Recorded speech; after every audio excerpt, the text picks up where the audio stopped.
Greetings and welcome to Yarnspirations.com. I'm Mary Beth Temple from Hooked for Life, and in this video I want to go a little deeper into cable crosses.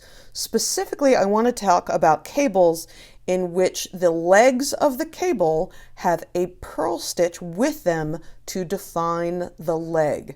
Now, what this does is it gives you a richer texture, it gives more depth to the pattern, but it also means that this purl stitch tracks on the cable needle in a way that you may not be familiar with if all you've done is basic cabling.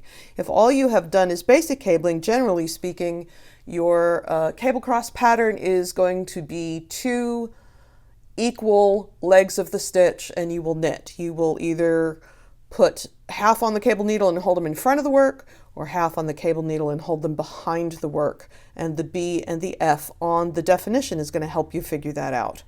On these types of cables that carry a purl stitch with them, the number of stitches in the definition is going to be an odd number because these purl stitches don't twist like the knit stitches do. And it'll make much more sense when you see it. So I am working on the CR9F cable that is in the Crossroads Cable Knit Blanket pattern, and that is a free pattern here on Yarnspirations.com. But the point that I'm making works with any type of cable that has a purl stitch with the leg. So now that I am untangled, I'm just working up to the cable. So now this is a CR9F, so I'm going to work over 9 stitches. 1, 2, 3, 4, 5. See my purl in the middle? 6, 7, 8, 9. So I'm going to slip 5 stitches to the cable needle. 1. Remember, you don't twist the stitches when you're slipping. 3, 4, 5, and because this is an F cable, we're going to hold it to the front of the work. I'm going to knit my next 4 stitches off the left-hand needle. 1, 2, 3, 4.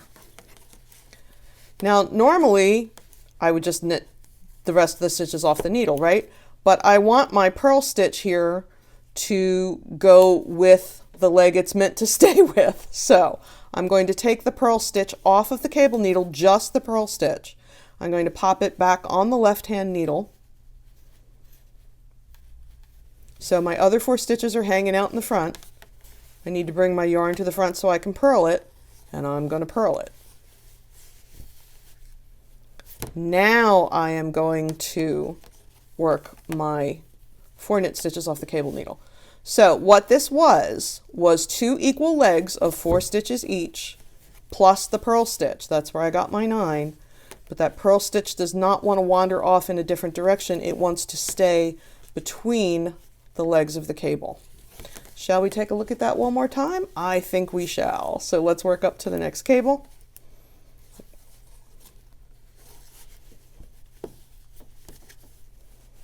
Okay, working over 9 stitches.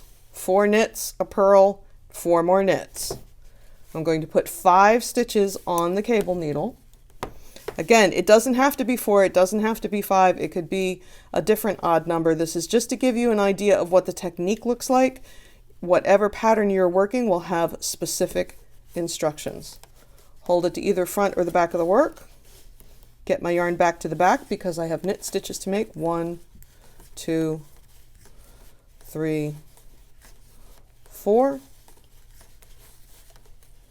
I'm going to pop that purl stitch off the cable needle, just the purl stitch, without twisting it, and get it back on the left-hand needle.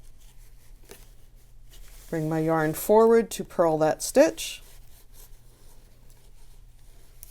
Bring the yarn back so I can knit the next 4 stitches off the cable needle, just like I would with a regular cable. 1, 2,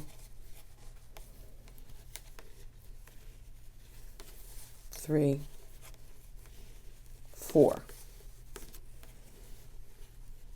Let me just put this to the side. So I began Before the cross, I had 4 knit stitches and a purl stitch, and then 4 knit stitches. And after the cross, I have 4 knit stitches. There's my purl stitch way in there, and there's my 4 knit stitches. So again, what these purl stitches do is lend definition to a densely patterned cable. And it's lots of fun to do as long as you know where to put that purl stitch when you're working with the cable needle. So thanks so much for joining me. I'm Mary Beth Temple for Yarnspirations.com.